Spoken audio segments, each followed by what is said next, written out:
यवतमाळ जिल्ह्याच्या आर्णी आणि इतर भागामध्ये काल झालेल्या गारपिटीसह अवकाळी पावसामुळे शेतकऱ्याचा तोंडचा घास जो आहे तो हिरावलेला आहे। मी आहे सध्या जवळा लोणी या परिसरामध्ये। आपण पाहू शकतो कशा पद्धतीने शेतकऱ्याचं फळ पिकाचं जे आहे ते नुकसान मोठ्या प्रमाणात झालेलं आहे। पपईचं जे पीक आहे ते सुद्धा या संपूर्ण अवकाळी पावसामध्ये नुकसान मोठ्या प्रमाणात झालं आहे। त्यासोबतच पेरू, फणस याही पिकाचं मोठ्या प्रमाणात नुकसान झालेलं आहे। ज्वारी पिकाचं सुद्धा मोठ्या प्रमाणात नुकसान जे आहे ते या ठिकाणी झालेलं आहे। गेल्या वर्षभरात जर पाहिलं तर अवकाळी पावसाचा हा दुसरा ते तिसरा फटका जो आहे तो शेतकऱ्यांना या ठिकाणी बसलेला आहे आणि या संपूर्ण अवकाळी पावसामुळे शेतकऱ्याचा तोंडचा घास जो आहे तो हिरावलेला आहे। माझ्यासोबत शेतकरी आहेत। काय नेमकं नुकसान तुमचं या ठिकाणी झालं आहे, काय एकंदरीत परिस्थिती आहे? कमीत कमी माझ्यावर 5 ते 6 लाखापर्यंत सर्व नुकसान झालेलं आहे। आज पेरूचा प्लॉट म्हणजे विक्रीसाठी नेमका आलेला आहे आणि तसेच पपई पूर्ण सर्व खतम झाली। आज आमची रोजीरोटी बंद झालेली आहे। त्याच्यामुळं आज आमच्यावर अशी परिस्थिती आहे की आम्हाला रात्रपासून असं वाटत आहे की आम्ही जगायचं कसं।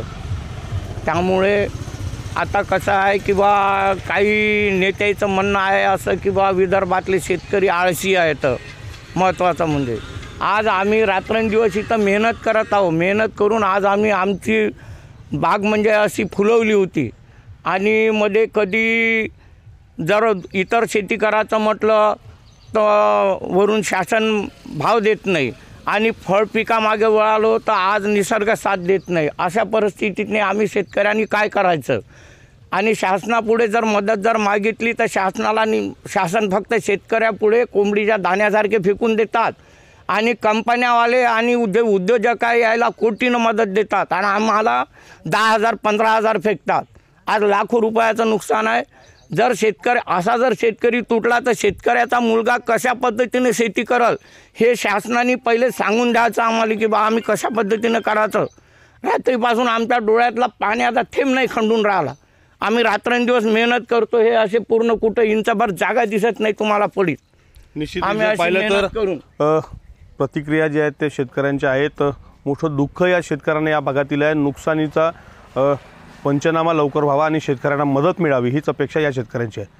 विवेक गावंडे, TV9 मराठी, जवळा, यवतमाळ।